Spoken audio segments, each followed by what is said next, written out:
साहिबगंज में 1000 करोड़ रुपए के अवैध खनन मामले में मुख्य गवाह विजय हांसदा को प्रभावित करने के मामले में साहिबगंज एसपी नौशाद आलम से ईडी ने मंगलवार को पूछताछ की।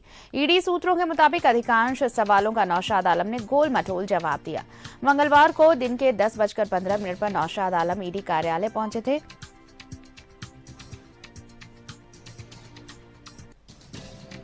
दोपहर 12 बजे तक उनसे पूछताछ की गई। आपको बता दें कि रात 12 बजे तक उनसे पूछताछ की गई। उनसे आज भी पूछताछ की संभावना है। एजेंसी के अधिकारियों के मुताबिक विजय हांसदा के दिल्ली के सफर के लिए टिकट बुक कराने पर एसपी से सवाल पूछे गए। उन्होंने बताया कि हांसदा को सुरक्षा कारणों से बॉडीगार्ड उपलब्ध कराया गया था।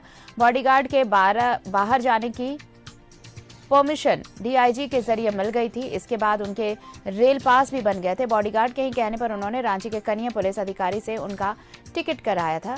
हालांकि ईडी के अधिकारी उनके जवाब से संतुष्ट नहीं हुए। इस मामले में ईडी के क्रॉस सवालों का जवाब भी नौशाद आलम ने सही से नहीं दिया।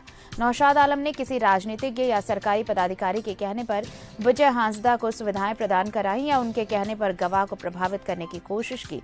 ईडी ये राज उगलवाना चाहती है।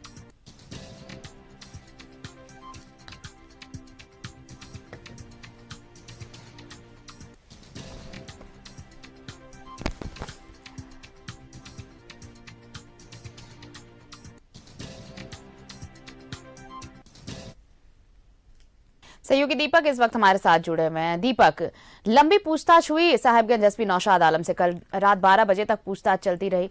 कई मामलों में गोल मटोल जवाब देते नजर आए, तो कई सवालों के तो जवाब ही वो नहीं दे पाए। तो बहुत संभव है कि उनसे दोबारा पूछताछ हो और वो पूछताछ आज ही हो, अगर उनसे पूछताछ करनी है ईडी को।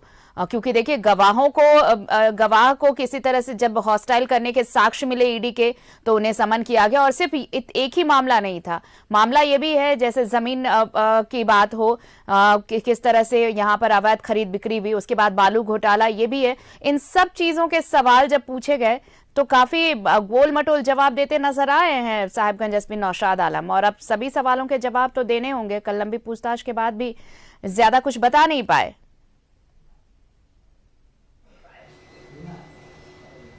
जी बिल्कुल, देखिए, साहिबगंज में हुए 1000 करोड़ की अवैध खनन से जुड़ा मनी लॉन्ड्रिंग मामले को लेकर ईडी बीते साल 2022 से ही लगातार जांच और कार्रवाई कर रही है। और इस मामले में पंकज मिश्रा, बच्चू यादव और कई लोगों को जो है ईडी ने गिरफ्तार करके जेल भेजा है। और इस मामले में जो गिरफ्तार लोग हैं, गिरफ्तार अभियुक्त है, उन्हें बचाने के लिए जो है हर संभव प्रयास किया गया। जिस तरह से हमने पिछले दिनों देखा कि जब पीएमएलए की विशेष अदालत में जो गवाही की प्रक्रिया शुरू हुई और उसमें जो इस मामले के जो शिकायतकर्ता है विजय हांसदा, जो मुख्य गवाह भी है, उन्होंने अपने बयान से मुकर गया, वो हॉस्टाइल हो गए।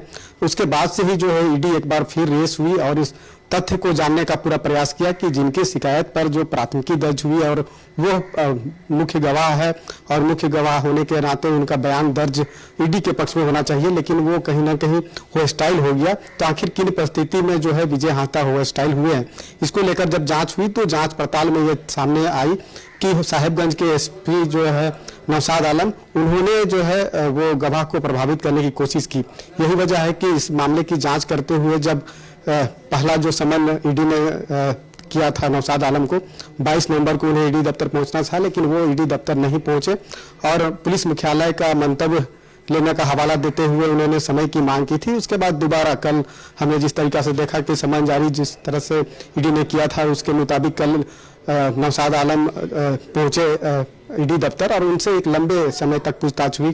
करीब 14 घंटा तक उनसे पूछताछ हुई और पूछताछ में खासतौर पे मुख्य गवाह जो हॉस्टाइल हुआ उससे संबंधित पूछताछ हुई कि उसे किस तरह से प्रभावित किया गया है और इसमें नौशाद आलम की भूमिका सामने आई है। तो जब इन सवालों के जवाब ढूंढने की प्रयास की, सवाल जवाब किया गया, तो वो संतोषजनक जवाब जो है नौशाद आलम के द्वारा नहीं दिया गया। कहीं ना कहीं वो टाल मटोल करते नजर आए। इसके अलावा आय से अधिक संपत्ति मामले पर भी जो है ईडी ने जांच की थी और तमाम तथ्य ईडी को मिले थे, तो उस मामले पर भी उनसे पूछताछ की, तो उन्होंने उस मामले पर भी जो है नौशाद आलम ने संतोषजनक जवाब नहीं दिया और टाल मटोल करते नजर आए। और यही वजह है कि दोबारा उन्हें आज ईडी दफ्तर बुलाया गया है, चूंकि वो संतोषजनक जवाब और टाल मटोल करते रहे, इसलिए उन्हें ईडी दफ्तर बुलाया गया है। तो आज भी उनसे जब पूछताछ होगी तो कई बिंदुवार सवाल जो है नौशाद आलम के सामने रखा जाएगा और उसका जवाब वो जानना चाहेगी।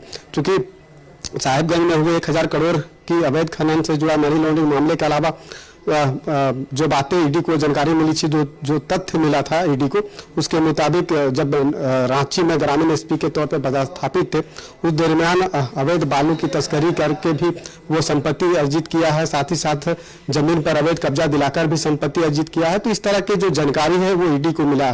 तो इन्हीं सभी सवालों के जो जवाब है वो ईडी ढूंढना चाहती है।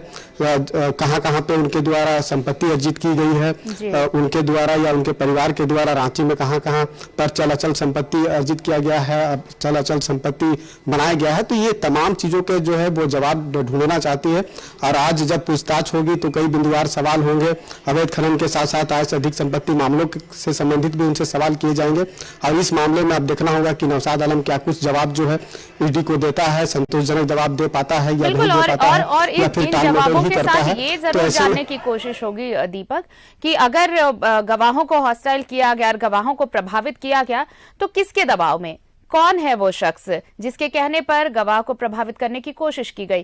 क्योंकि देखिए ये कड़ियां आप वहां से भी जोड़ सकते हैं कि ईडी ये जानने की जरूर कोशिश कर रही है कि अगर गवाहों को प्रभावित किया गया तो अगर यहां से नाम पता चले तो ये भी मामले का पर्दाफाश हो सकता है कि जेल में बैठकर जो साजिश रची गई, ईडी अधिकारियों को फंसाने की जो साजिश रची गई, तो वो कड़ियां आपस में जोड़ने की कोशिश होगी। इसलिए ये जानने की कोशिश हो रही होगी कि अगर गवाह को प्रभावित किया गया तो कौन था वो, क्या कोई राजनीतिज्ञ था या फिर कोई और बड़े ओहदे पर बैठा शख्स जो ये नहीं चाहता कि विजय हांसदा ईडी का जो गवाह था वो ईडी की तरफ से कुछ भी बयान दे सके।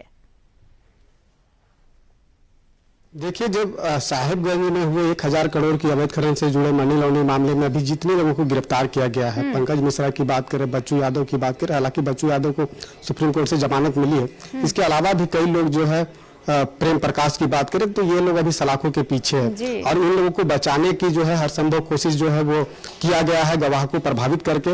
और मंशा साफ है कि इन लोगों को बचाने के लिए किया गया है और इस मामले में ईडी की जो जांच है वो लगातार जारी है। तो हो सकता है कि इसमें और भी कई लोगों का इन्वॉल्वमेंट होगा और उन लोगों की जो है परेशानी बढ़ सकती है।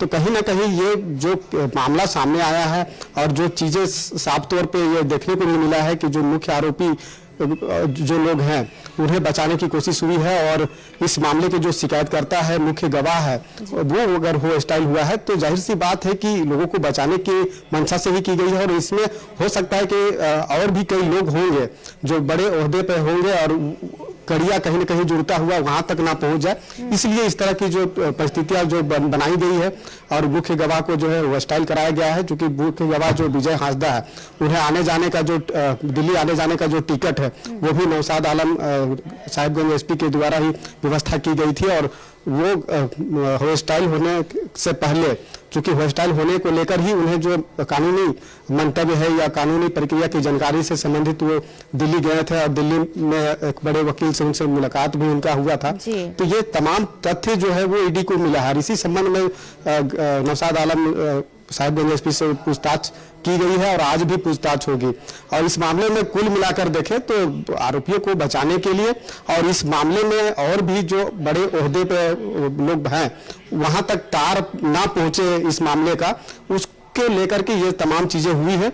और इसको लेकर अब जब नौशाद आलम से आज भी पूछताछ होगी तो इसके बाद देखना होगा कि क्या कुछ जो है ईडी की कार्रवाई आगे होती है। आज की जो पूछताछ होने वाली है वो भी बहुत अहम रहने वाली है, क्योंकि कल भले ही उन्होंने गोलमटोल जवाब दिया, लेकिन आज जब पूछताछ होगी तो फोकस्ड यही हो सकता है दीपक कि जो भी अगर गवाहों को प्रभावित किया गया या फिर जो उन्होंने अवैध तरीके से संपत्ति अर्जित की है या फिर जो भी साक्ष्य मिले हैं बालू के अवैध कारोबार को लेकर भी, उन सब चीजों के सवाल, वो सब उन सब चीजों से जो जुड़े सवाल है उनको, उनके जवाब, ठोस जवाब चाहिए होंगे ईडी को और जवाब अब देना ही होगा साहिबगंज एसपी नौशाद आलम को। अपडेट्स और भी लेंगे। बहुत बहुत धन्यवाद आपका दीपक, तमाम जानकारी के लिए और तमाम बातचीत के लिए।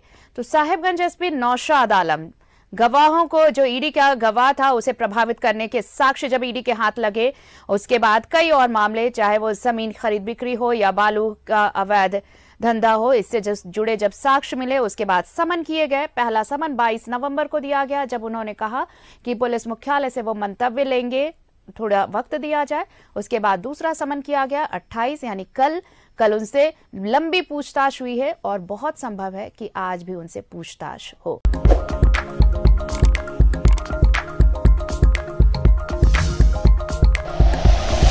Like and share videos, subscribe करें हमारा चैनल और प्रेस करें बेल आइकॉन। न्यूज़ 11 भारत, सच है तो दिखेगा।